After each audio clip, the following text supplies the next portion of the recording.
all the units will reappear in the spot. This is really useful for when, say, you're facing an opponent with a very, very large army, and you really only feel like fighting half of it at one time. So what you do is you just select the vortex, put it over half of their army.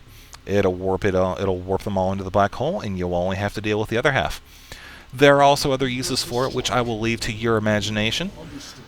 And let's see, is there anything else I haven't really covered too terribly? Oh, yes, there is. There's the Templar. How could I forget the Templar? I'm going to go ahead and select the Templar archives. There are only 2 upgrades, both of which are from StarCraft 1. Psystorm, of course. I'm sure if you've played StarCraft 1 at all, you either love it or hate it. The Psystorm ability, that is. You have to love StarCraft 1. Who doesn't love StarCraft 1? Okay, and then we've also got the Kaidaran Amulet, which does the same thing as in StarCraft 1. Increases the starting energy, or increases the energy of the Templar by 25. So, it looks like I don't actually have the building I need to make the Dark Templar, so I'm going to go ahead and drop that down real quick. I'm just going to select any random probe. This one looks bored. And it looks like my cat wants to come and help me build too. Cat, you do not have hands. You cannot play StarCraft. You should not be on my desk. Okay, so I did select the probe. Going to go at Advanced Structures. And going to click Dark Shrine, as that is the only building we have not placed yet. Going to put that down and let that build. In the meantime, I'm going to go ahead and cover the High Templar, which is kind of similar to the High Templar from StarCraft 1. Going to select the Warp Gates and drop one in. Going to drop another one in. Just kidding, don't have the pylons for it. That's something you do not want to have happen, is when you're playing in a competitive game, you don't want to get pylon blocked like I just did. So learn from this video. That's why I'm making it. And yeah, I meant to do that on purpose, to explain that. Yeah, that's exactly what happened. Okay, so this pylon is just about done. And there it goes, so I can place the Templar in. Alright, we now have the Templar here. And they do have the feedback upgrade that the Dark Archon had from StarCraft 1. Drains all energy from the target and deals 1 point of damage per energy. So very strong versus, say, battle cruisers with the Yamato energy, or any unit that has a whole bunch of energy can just be decimated by this ability. It also, the Templar also have the ability Psionic Storm. Just, well, kind of like the one in StarCraft 1. It puts a storm down, as you can see here. Bam, there's a storm. And this probe, wow, probe, you are super lucky. And it does a whole bunch of damage. It's really good versus light units.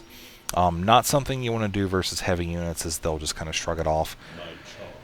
And the Templar do have one final ability here. The Archon Warp. Just like from StarCraft 1, going to go ahead and combine two High Templar into an Archon. Kind of a Protoss mating thing. Not really, but hey, that's okay. And going to go ahead and do one more weapon upgrade just because I can. Alright, this is the Archon. He is a pretty big unit for the Protoss. You don't really see them often enough in games. They're kind of a niche unit. Pretty much the problem is a lot of other Protoss units can accomplish the same thing as the Archon. Plus the Archon is really susceptible to EMP attacks and just, yeah. So you really won't see a whole bunch of those in your average game. And I'm actually a little bit low on gas here, so I'm going to go ahead and find my probes and bring them up here and see about getting some gas. And I'm going to go ahead and send them there. Anyways, we do have the fleet beacon upgrades done. Not really going to worry about these 2 upgrades for the tutorial, as they just simply increase movement speed. If you want to see increased movement speed on your observers or prisms, you should just buy StarCraft 2. So, I'm going to go ahead and select this Stargate, and I am 25 gas short. You know what? I'm just going to cancel this, as I don't feel like waiting for that. Okay, so we got our carrier warband now. They're kind of the big air unit for Protoss. Pretty iconic unit, actually, for Protoss. They were very prominent in StarCraft 1. A lot of players would just go mass carriers, and that would be the end of it. Not something that I would really suggest on a regular basis in StarCraft 2. Carriers definitely do have a place, however, it is not to be massed. So, gonna put these probes on here, get a little more gas incoming. Get these other guys out of the way as well. I don't know what they're doing. Anyways, board probes are something you never want to have.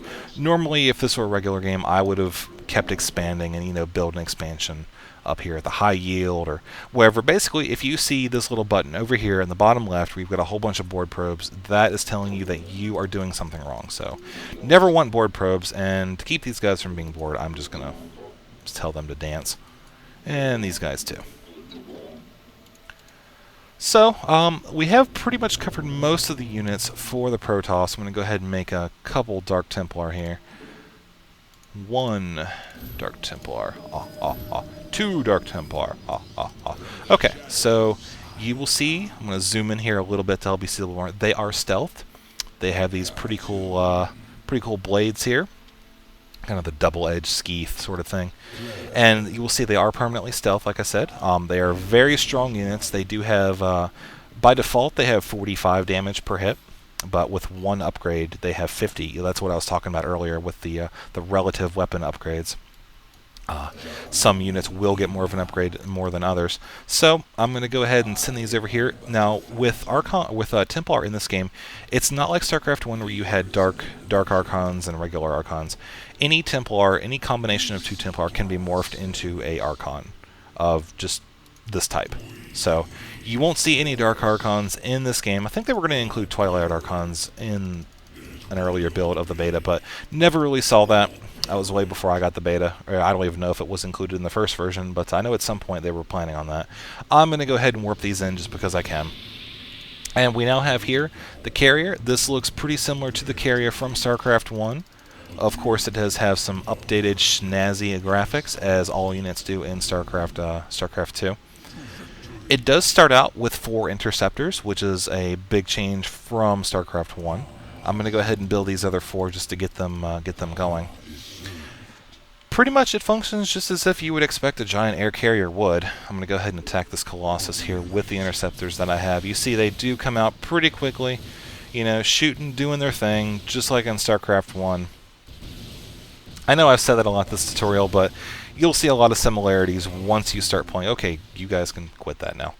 You'll see a lot of similarities from StarCraft 1, and that'll kind of help you get back into the groove a little bit. A lot of people are kind of worried that it's going to be a completely new and different game. And yeah, there's a lot of mechanics and stuff, and a lot of you know, dynamic, a lot of new dynamics for the units. But all in all, it is still StarCraft, so you should see these pylons, and they'll be kind of recognizable, and the Stargates, and you know, you turn this back to a gateway and the Nexus, and good times will be had. So let me just make sure I didn't miss anything here. I feel like I did. Oh, the Stalker. I do have the blink upgrade researched now. I should have covered that like 20 minutes ago, but that is okay because I remember now. Pretty straightforward. You'll see it does have a hotkey, and you can also click it. I'll use the hotkey. It's the letter B, so press that. You'll see a little target reticle here. Go ahead and click down here, and it teleports. Pretty straightforward stuff. So, like I said, it does have a 10-second cooldown, and as long as you have vision of where you want to teleport to, you will be able to teleport to that location. So, now let me make sure I did not forget anything, as I do not want to leave anything uncovered in this tutorial.